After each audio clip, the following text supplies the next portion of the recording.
Hello students, मैं Ashish sir from AKS future points आपके लिए यूपी बोर्ड में निर्धारित हाई स्कूल अर्थात कक्षा 10 के इंग्लिश के पहले लेसन का वीडियो बना रहा हूं और उम्मीद है कि आप लोगों को बहुत ही इस लॉकडाउन में पसंद आएगा। तो ये देखिए, पहला पार्ट है द इंचेंटेड पूल अर्थात जादुई तालाब, और इसको लिखा है ये सी राज गोपालाचारी। और इनका पूरा नाम है चक्रवर्ती राज गोपालाचारी। इन्होंने ये पाठ महाभारत से लिया हुआ है। ये उस समय की घटना है जब पांडव कुंती के साथ वन में घूम रहे होते हैं। एक बार होता क्या है कि कुंती को प्यास लगती है और वो अपने पुत्रों से पानी के लिए मांग करती है। तब सबसे पहले सहदेव पानी के लिए जाते हैं, लेकिन वो वापस नहीं आते हैं। फिर नकुल जाते हैं, वो भी वापस नहीं आते हैं।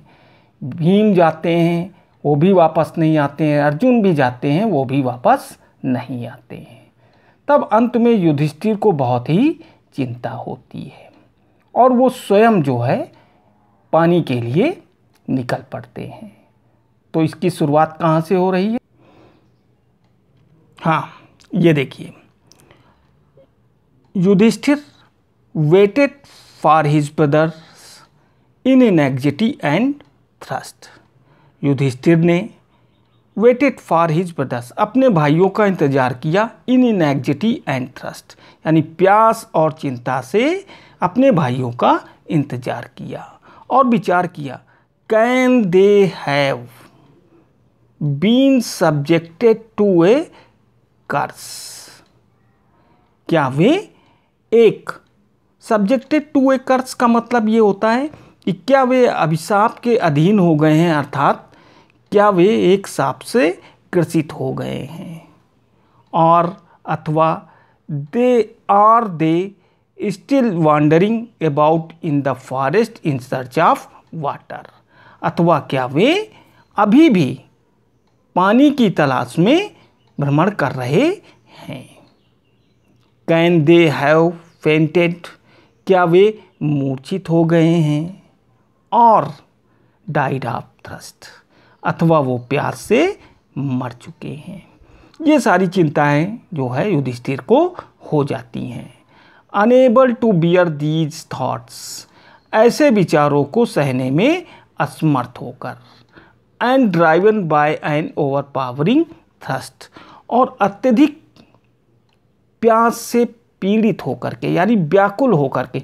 फिर से देखो, unable to bear these thoughts, ऐसे विचारों को सहने में असमर्थ होकर, and driven by an overpowering thirst, और अत्यधिक प्यास से व्याकुल होकर, ही गेव अप वेटिंग, उन्होंने इंतजार करना त्याग दिया, and started out to look for his brothers, और अपने भाइयों की तलाश के लिए रवाना हुए। एंड द पूल, और उस तालाब की तलाश के लिए रवाना हुए। Hoping that he might find them, ये आशा करते हुए कि वो उन्हें शीघ्र ही प्राप्त कर लेंगे। मतलब युधिष्ठिर स्वयं जो है अपने भाइयों और उस तालाब की तलाश में निकल पड़ते हैं। आगे क्या होता है? Yudhishthira proceeded in the direction his brothers, यानी युधिष्ठिर अपने भाइयों की उसी दिशा की ओर चल पड़े। हैड टेकन, जिधर उनके भाई गए हुए थे। एंड केप्ट ऑन वॉकिंग, और चलते चले गए। Through tracts full of wild bears, यानी जंगली भालुओं के मार्गों से निकल पड़े। एंड स्पॉटेड डियर्स, जहाँ पर जंगली भालू रहते हैं। एंड स्पॉटेड डियर्स, यानी चितकबरे हिरन होते हैं। एंड बिग फॉरेस्ट बर्ड्स, और बड़े बड़े पक्षियों के जंगलों के मध्य से निकल पड़े। Till he came upon a beautiful green मीडो, और तब वे एक हरे भरे मैदान के निकट आ गए। Around a pool of clear water, जिसके चारों ओर एक स्वच्छ पानी का तालाब था। बट व्हेन ही सा हिज ब्रदर्स, लेकिन जैसे ही उन्होंने अपने भाइयों को देखा, lying there like black poles, जो कि एक लट्ठे की तरह लेटे हुए थे, पड़े हुए थे। Unable to restrain his grief, यानी अपने दुख को रोकने में असमर्थ होकर, he lifted his voice and wept, उन्होंने अपनी आवाज उठाई और वो खूब रोए। अब उन्होंने क्या किया? He touch the faces of Bhim and Arjun, उन्होंने भीम और अर्जुन के चेहरों को छुआ। एज दे ले सो स्टिल साइलेंट एंड मर्न, क्योंकि वे बिल्कुल शांत और स्थिर अवस्था में लेटे हुए थे। एंड मर्न, और युधिष्ठिर को विलाप हुआ और वह रोने लगे। उन्होंने क्या कहा? Was this to be the end of all our woes, क्या हमारी समस्त प्रतिज्ञाओं का अंत होने जा रहा है? Just when our exile is about to end, exile का मतलब वनवास, क्या अब हमारे वनवास का समय हो गया है?